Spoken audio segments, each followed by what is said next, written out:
दुनिया की तमाम छोटी और बड़ी खबरों के लिए हमारे चैनल को सब्सक्राइब करना न भूलें और बेल का बटन ज़रूर दबाएं। ये भी आप देखिए कि किस तरह के टॉयलेट्स जो हैं वो हाजियों को दिए गए हैं, वो भी आप देख लीजिए। इनकी हालत आप देख लीजिए। ये देखिए, ये टॉयलेट्स दिए गए हैं हाजियों को। ये आप देखिए कि जो हाजी को छोड़ने आते हैं या जो हाजी हैं, ये आप देखिएगा ज़रा अंदर भी। ये टॉयलेट अहमदाबाद एयरपोर्ट पर हाजियों का आज पहला दिन है और पहले दिन में आप देख सकते हैं कितने बेहतरीन टॉयलेट्स दिए गए हैं हाजियों के लिए। आप देखिए, ये है गुजरात मॉडल। ये आप देख सकते हैं, ये हाजियों के लिए रखा गया है। कुछ महिलाएं वहाँ चढ़ भी रही है, आप देखिए उस टॉयलेट के अंदर। तो ये आप देख सकते हैं कितनी खूबसूरत व्यवस्थाएं की गई है हाजियों के लिए। समझिए आप इस गुजरात मॉडल को। ये देख लीजिए आप। ये सीढ़ी कोई बुजुर्ग कैसे चढ़ेगा वो भी आप समझ लीजिए। ये देख लीजिए आप ज़रा। तो समझिए गुजरात मॉडल को। मैंने आपकी शिकायत की है तो कुछ नहीं आई है, बाकी है ये देखो सब पानी बगैर ही बैठे हैं। नहीं पर वो जरूरी है ना 9 बजे।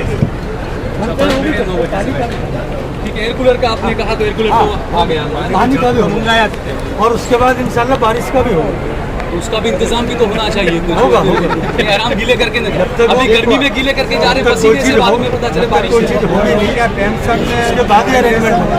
ये इनकी सुनिए फरमाइश चला तो लाइन होती है ना, टेंशन में हाइड्रेशन हो जाता है पानी। मोहम्मद परवेज खान जल्द से जल्द यहाँ आके रिपोर्टिंग करा जाए। सिर्फ कोई आज बाकी है, जल्द से जल्द आ जाए।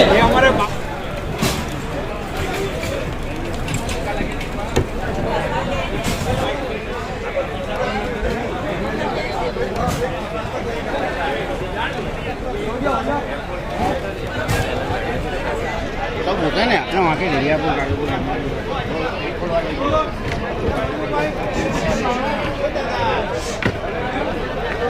आगे साथ आइए साहब, हो गया आ जाओ उठाओ उनका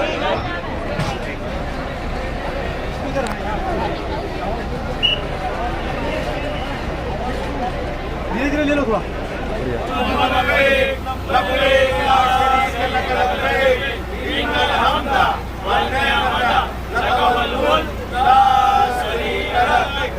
सहल कुरैशी इस वक्त खड़ा हूँ अहमदाबाद एयरपोर्ट पर। हाजियों की शुरुआत हो चुकी है जाने की। पहली फ़्लाइट आज जो है वो गुजरात की पहली फ़्लाइट अहमदाबाद से रवाना हो चुकी है।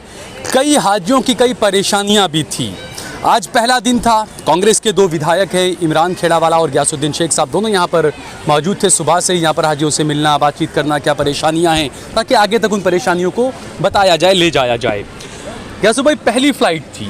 मैंने कुछ लोगों से और भी सवाल किए। मेरा सवाल यही था कि जो पैंडेमिक था, 2-3 साल हाजियों का रुका हुआ था, उसके बाद अब शुरुआत हुई, बदला हुआ ये नज़र आया कि पहले अहमदाबाद के सरदार वल्लभ भाई पटेल एयरपोर्ट से हाजी रवाना हुआ करते थे। इस बार अदानी एयरपोर्ट से हाजी रवाना हुए। काफ़ी परेशानियों का सामना करना पड़ा हाजियों को। कुछ बातें जो परेशानी आपने बताई वो हमारे सामने भी आई है, मेरे और इमरान खेड़ावाला जी के सामने भी।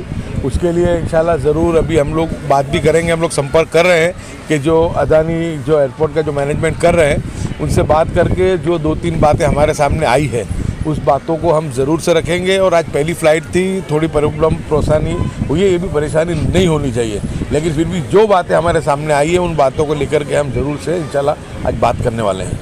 दूसरा ये कि यहाँ पर जो खेमे, मैं कहूँगा कैमरामैन जो थोड़ा सा पीछे खेमे दिखा रहे जो बंधे हुए हैं, पंखे भी नहीं हैं वहाँ पर। जहाँ चेक इन हो रहा है वहाँ पर सिर्फ पंखे थे। कई हाजी काफ़ी उम्र वाले थे, परेशान हो रहे थे। एहराम पहना हुआ था, एहराम भी उनका भीग गया पसीने में। उसके बाद में लाकर एयर कूलर तो रख दिया, लेकिन कुछ हाजियों ने वहाँ पर मुझे कहा कि सुबह 9 बजे से हमें पानी तक नहीं मिला है। तो ये तो वो चीज़ें हैं जो बिल्कुल सोचना चाहिए, शुरुआत से ही मुहैया होनी चाहिए। बिल्कुल, आपकी बात बिल्कुल सही है। हाजियों को परेशानी हुई है, बातें हमारे सामने भी आई है और इसलिए हमने हज कमेटी के जो भी सेक्रेटरी है उनसे भी हमने इसके लिए बात की है। लेकिन इसमें हम लोग जो है वो जब अभी पूरा का पूरा ये अदानी के अंडर में चल रहा है तो उनके जनसंपर्क अधिकारी से भी हम लोग पूरी कोशिश करके आइंदा कल से लोगों को परेशानी नहीं हो और आज जो परेशानी हुई वो परेशानियों का यानी कि आज उसका निराकरण हो जाए, उसके लिए ज़रूर से हम लोग बात करने वाले हैं। एक सवाल यहाँ पर ये उठता है गैसू भाई, क्योंकि एक हाजी जब जाता है हज कर तकरीबन 3-3.5 लाख रुपया वो पे करता है।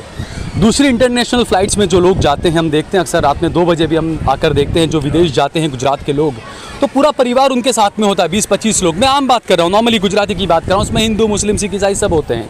उनको एयरपोर्ट के अंदर अच्छी सुविधाएँ मिलती है, जबकि हाजियों के लिए चेक इन का काफ़ी दूर कर दिया गया। काफ़ी परेशानी यहाँ पर हाजियों को हो रही है, चेक इन बाहर करवाइए, उसके बाद बस में बैठ के फिर आगे जाइए, फिर आगे दूसरी प्रोसेस होगी। हाजियों के जो रिश्तेदार हैं वो अंदर तक उनको सी ऑफ करने तक नहीं जा सकते हैं। ये दोहरा चरित्र लगता है।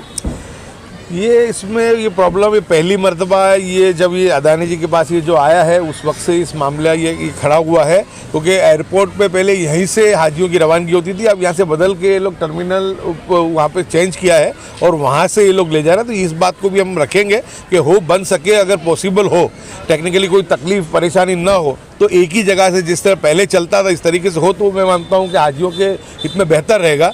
लेकिन अगर मानो कि ये जिस सिचुएशन को समझते हो, अगर इसके अंदर कोई टेक्निकल प्रॉब्लम है तो मैं मानता हूँ कि फिर उसमें करना कुछ मुश्किल हो जाएगा। लेकिन ये जो बातें आपने बताई, आपकी बात, आपकी जो कंप्लेन है बिल्कुल जायज़ है। ये हाजियों की ये फरियाद कंप्लेन है ही।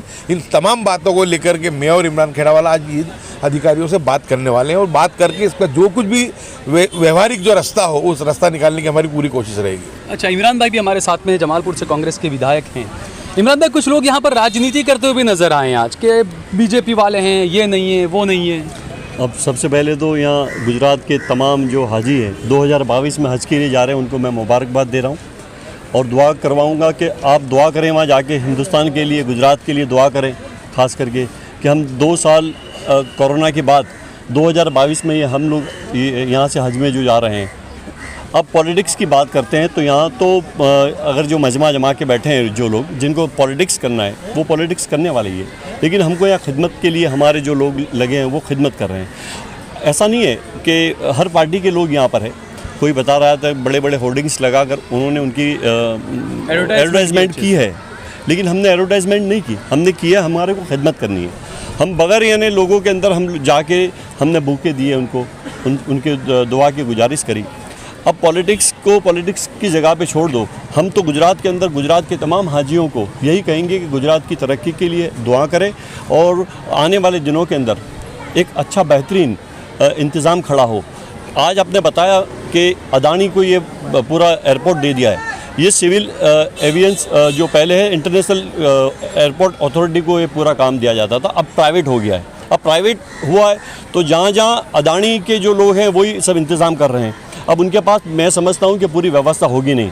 इसके लिए आज जो हाजियों को तकलीफ़ पड़ रही है, सरकार को उसका खास ध्यान रखना चाहिए, क्योंकि हाजी जो हज करने जा रहा है उसके फैमिली, उसके परिवार वाले यहाँ होते हैं, उस वक्त उसको तकलीफ़ नहीं पड़नी चाहिए। लेकिन प्राइवेट कंपनी है तो प्राइवेट के हिसाब से रहेगी। सरकार अगर जो ये प्राइवेट नहीं किया होता और जो जिस तरह से पहले जिस तरह लोग हाजी जाते थे इस तरह होता तो अभी कोई तकलीफ़ नहीं पड़ती। अब सरकार को सब चीज़ बेच देनी है। सरकार ने तो एयरपोर्ट बेच दिए, रेलवे बेच दिए, सभी कुछ बेच दिया है, तो अब ये सब थोड़ी तकलीफ़ तो लोगों को पड़ने वाली है। लोगों को अब समझना पड़ेगा कि ये सब चीज़ बेचने के हिसाब से हमको क्या तकलीफ़ पड़ रही है। बिल्कुल, ये आपकी भी दोनों की जिम्मेदारी है, क्योंकि गुजरात का मुसलमान जब भी ऐसे कुछ मसले होते हैं तो वो गयासुद्दीन शेख, इमरान खेड़ावाला कोई देखता है। तो जो परेशानियां यहाँ हो रही है तो आपकी भी जिम्मेदारी है कि आप ऊपर तक इस बात को पहुँचाएं, जो परेशानी है आइंदा कभी ना हो इस तरह की। नहीं, चौक्कस हम आज ही हम लोग कल भी आए थे। कल यहाँ एयरपोर्ट पे हम लोग, मैं और यासूबा आए थे। हम लोग कल इंतजाम देखने के लिए आए थे। मोदी जी के जैसे कैमरे वगैरह लेकर नहीं आते हैं कि सब दिखाएं सबको? वो अब वो लोगों को पता है कि कैमरे दिखा के लोगों को कहाँ तक छेतरा जा सकता है। अब लोगों को पता चल गया है। अब सब चीज़ लोगों को पता है। व्हाट्सएप के ज़रिए उसके ज़रिए भी पता चल जाता है। कैमरे ला के कुछ बताना नहीं चाहते, लेकिन कैमरे के अंदर सच्ची बात बताने की होती है, वो मीडिया को भी बतानी चाहिए।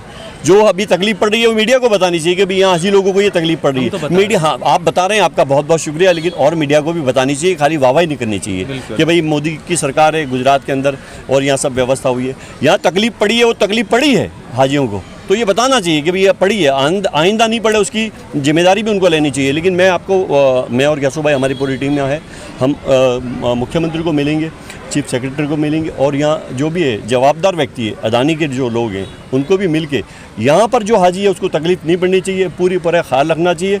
ये पानी की व्यवस्था हो, वज़ू की व्यवस्था हो, नमाज की व्यवस्था हो या और कोई व्यवस्था, तमाम व्यवस्था यहाँ पर उपलब्ध होनी चाहिए और ठीक तरह से होनी चाहिए।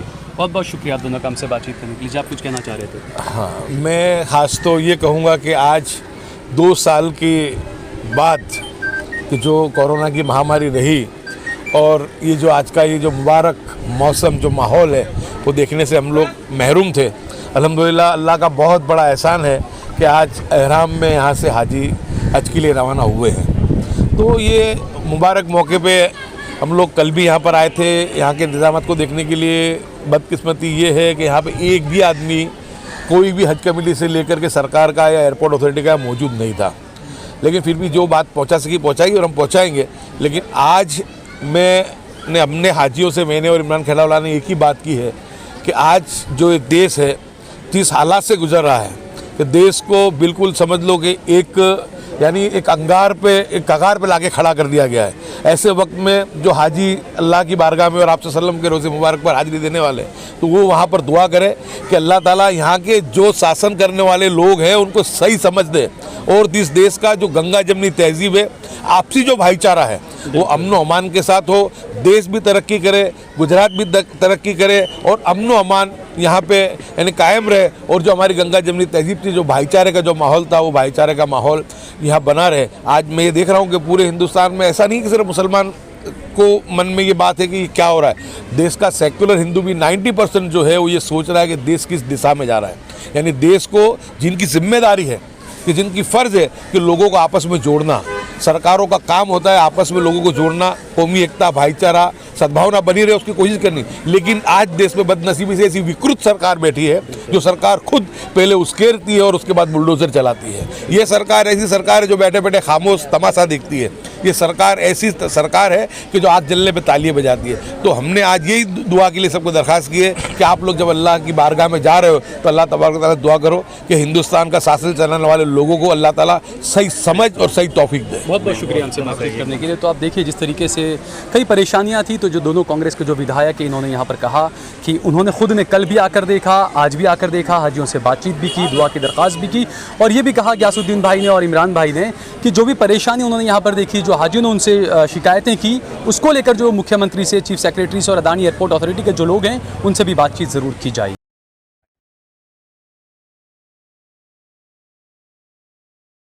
आप देख रहे हैं देश लाइव, देश की आवाज़।